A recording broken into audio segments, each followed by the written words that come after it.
면책까지 간 거. 이런 식으로 다 정리했네. 이야, 정성이다. 매도 가격의 적정성 이런 거 다 관제인이 자기가 파산 관제인으로 이런 걸 조사를 했네. 한 건가 보네. 잠깐만. 파산 관제인이네. 자기가 변호사로 신청을 한 게 아니라 파산 관제인 돼가지고 이걸 다 지금 탐색을 했네. 이 사람이 지금 뭐 숨긴 게 있는지, 재산 관계, 가족 관계 이거 다 봤네. 어? 그제? 여기 보면 파산 관제인 추가 자료 제출. 자기가 좀 신청 들어왔는데 뭔가 모친 재산이 뭔가 변동이 있는데 그게 어떻게 되는지 한번 확인해 봤네.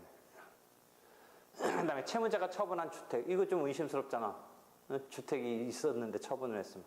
그러니까 여기 보면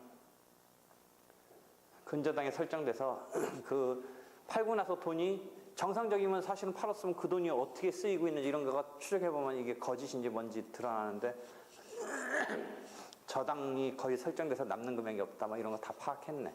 그래서 면책을 시켜주긴 했네. 면책 의견 냈네. 해줘도 된다는 식으로. 저가로 할인 매도한 것으로 보기에는 어렵고 배우자도 함께 신청했네. 그 부부가 같이 신청할 수도 있어. 그게 왜 그러냐면 미국식은 부부가 이렇게 같이 세팅화 시키는데 봐봐. 이혼한 경우가 아니고 정상적인 상황이라면 남편이면 남편, 부인이면 부인, 우리 별도의 어떤 법적으로는 별개지만 사실은 그래도 한 공동체니까 한쪽이 찌부러지면 나머지도 찌부러지지 그게 뭐 별개라고 볼 수는 없잖아. 그렇지만 법적으로는 별개잖아. 그러니까 부부 공동으로 이렇게 신청하는, 한 세트로 신청하는 게 미국은 있단 말이지. 그러니까 가족 내지 가정의 의미에서. 근데 우리는 그런 식으로 신청은 안 돼. 그렇지만 현실적으로 보면 남편이 무너지면 뭐 부인들 온전하겠어. 그 가족이. 그러니까 그것을 갖다가 세팅해서 신청하는 이런 제도가 필요한데 우리는 그 제도가 없어. 근데 미국에 보면 부부 공동 신청제 이런 게 있어. 잘 봐봐. 어디 뒤에 색인해서 찾아보면 내가 미국 제도 소개해 놓은 게 있는데 부부 공동 파산 제도 85면에도 한 번 있고 523면에도 있네. 523면에도 있고 85면에도 있고 3-11 옆번호 부부 공동 신청의 특례. 미국의 경우는 한 개의 절차로 공동해서 신청할 수 있다. 그런 게 앞에서도 지금 85면에 보면 아마 소개해놨을 거야. 왜 여기다가 85면에 소개했냐면 우리는 관할에 있어서는 그 두 사람을 조인트 할 때 관할적인 어떤 한 곳에서 심리할 수 있게끔은 관할적인 의미에서 해주고 있다. 요 3-4에서 부부의 경우에는 관련 사건으로 그 서로 사이에 관할이 인정된다. 그런 거지. 그런데 이제 부부 공동 파산 제도 같은 게 미국에 있다. 그 필요성 등은 이해하겠죠. 법적으로는 별개라고는 하지만 가족 단위로 우리가 살아가는 중심에서 남편이 찌부러들면 뭐 가족이 다 찌부러드는 건데, 그러니까 그게 여파가 같이 있기 때문에 미국식의 부부 공동 신청 이런 거를 미국에 있는 걸 내가 소개를 했지. 근데 지금 우리는 아니라는 거지. 걸림돌이 이제 부부 별산제라든지 이런 거니까 공식적으로는 각각 신청을 해야지. 각각. 그런데 관할적으로. 그 다음에 주채무자 보증인도 되게 여러분 특이한 거야. 나중에 나오는데 주채무자하고 보증인의 우리 관련은 주채무 때문에 보증인이 끼어들어가 있는 거죠. 항상. 근데 민사소법에서도 그 뭐냐면 공동소송인 독립원칙 때문에 각각 방어를 펼쳐야 되는데 파산서도 황당한 거야. 정작 빚진 주채무자는 면책받았는데 이 보증인은 덤태기 다 쓰는 거야. 그러니까 보증인들의 이 일반적인 상식은 주채무자 탕감받았다는데 그럼 이렇게 돼야 되는데 그게 안 되는 거야. 나중에 이제 주채무자가 면책되더라도 보증인한테는 효력이 없어.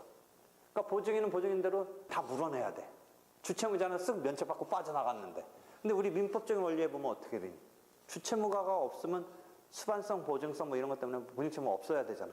그럼 면책받는다는 의미가 뭐냐? 그게 민법에서 배운 자연채무를 강조하면 완벽하게 소멸한 게 아니라 자연채무라는 건 이 소구만 할 수 없다 정도라면 주채무자가 완전히 소멸한 게 아닌 그런 정도에서 연결고리가 보증인한테 미친다. 그러니까 면책이라는 것이 나중에 가서 봐봐. 의미, 성질이 뭐냐.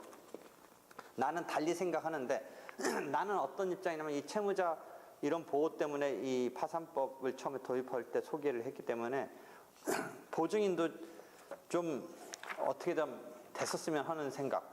그 다음에 그것에 바탕을 두고 면책의 효력에 대해서 자연채무설이 아니라 나는 완전히 진짜 그냥 채무가 소멸한다. 라는 10-37 가서 봐봐. 10-37. 면책됐다라는 책임이 면제된다는 의미에 대해서 10-38 보면 첫 번째 자연채무 민법에서 배운 자연채무. 이 자연채무는 완벽한 소멸은 아니란 말이지. 근데 두 번째 완벽한 소멸이라는 입장도 나는 생각하고 그게 그렇게 대해줘야 되는데 왜 자연채무로 되냐면 이렇게 된단 말이지. 면책받았는데 그럼 안 갚아도 된다라는데 자연채무면 채권자가 자꾸 이 면책받은 채무자한테 와서 뭐라고 하냐면 너 임마 나쁜 놈이다. 너 막 이렇게 해가지고 너 갚아야 돼. 자꾸 이런 식으로 여러 가지 압박을 가한단 말이야. 그러니까 면책이 됐지만 자연채무니까 스스로 갚는 것을 통해서 회수하려고 한단 말이야. 채권자는 막 계속 찌르는 거야. 완전 소멸설이면 그 어떤 차이가 있냐면 그래서 무슨 사건이 벌어졌냐면 엉격길에 갚았어. 뭐가 돈이 좀 있었나 봐. 면책을 받은 사람이 갚았어. 갚고 나서 뭔가 때문에 부당이득 반환 청구를 했어. 부당이득 반환 청구. 면책의 의미가 완전 소멸이면 어쩔 수 없이 갚은 것을 부당이득으로 찾을 수 있는데 자연채무는 일단 갚았다. 그럼 부당이득이 되느냐 아니냐가 이게 되게 문제가 꼬여.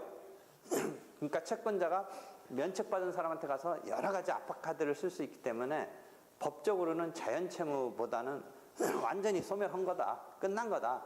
자연채무 정도가 아니라 끝난 거다. 이렇게 해주는 게 나는 좋을 것 같다는 생각을 펼쳤는데 일반 입장은 자연채무설이야. 자연채무설. 그래서 그거와 연결돼서 주채무자의 면책이 있어도 보증인이 책임을 떠맡을 수밖에 없는 것은 자연채무설에서는 그렇게 하기가 쉽고 완전 소멸설에 의하면 주채무가 소멸했으니까 보증인도 소멸해야 된다라는 논리로 가기가 좀 더 적극적으로 가기가 쉽다는 거지. 그렇게 해주면 해석을. 그런 거와 관련해서 앞에 다시 와보면 하여튼 관할에 있어서 우리는 주채무자와 보증인이 주채무가 소멸되더라도 보증인은 나름대로는 자기 나름대로 자기도 파산을 신청하고 면책을 받아야지 주채무자가 면책받았다는 것만으로 당연히 보증인도 해소되는 건 아니라는 거지. 그래서 옛날에 보면 맨날 그런 상담이 많아.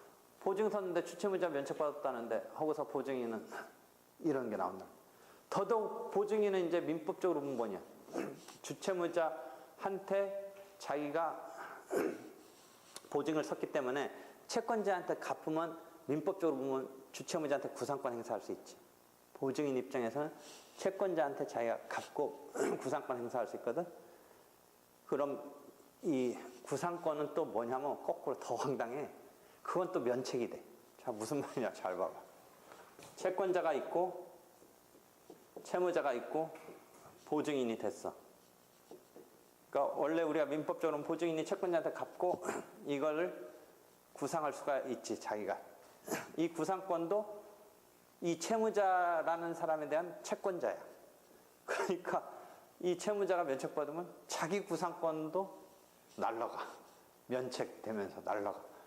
그 다음에 자기는 또 하여튼 채권자한테는 끝끝내 끌려다니고 되게 이 보증인 입장에서 황당해. 그러니까 보증인이 보통은 재산이 많은 사람이니까 스스로 파산 신청하는 급의 또 그런 정도로 지급불능 상태도 아닌 경우가 많아. 보증인이 됐다는 건 재산이 있는 사람일 테니까. 그러니까 보증인은 진퇴양난인 거야.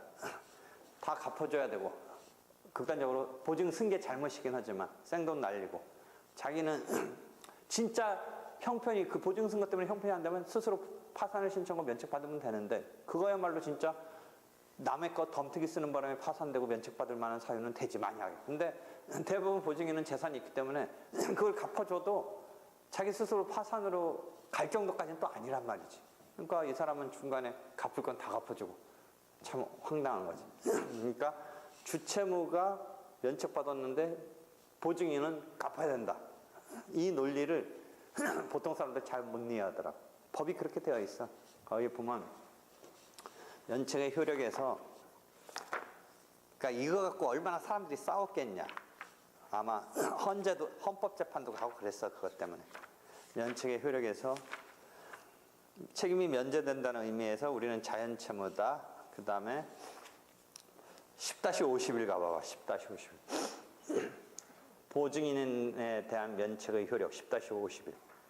영향을 미치지 않는다라고 567조의 면책에 관한 조문에 가서 보면 있어. 영향을 미치지 않는다. 그러니까 보증인한테는 영향이 없어. 그 말은 영향이 없다는 말은 면책의 효력이 안 생긴다는 거야. 그러니까 보증인은 갚아줘야 돼. 그러니까 의연 여부에 대해서 계속 걸었는데 합헌이라고 나오고 있어.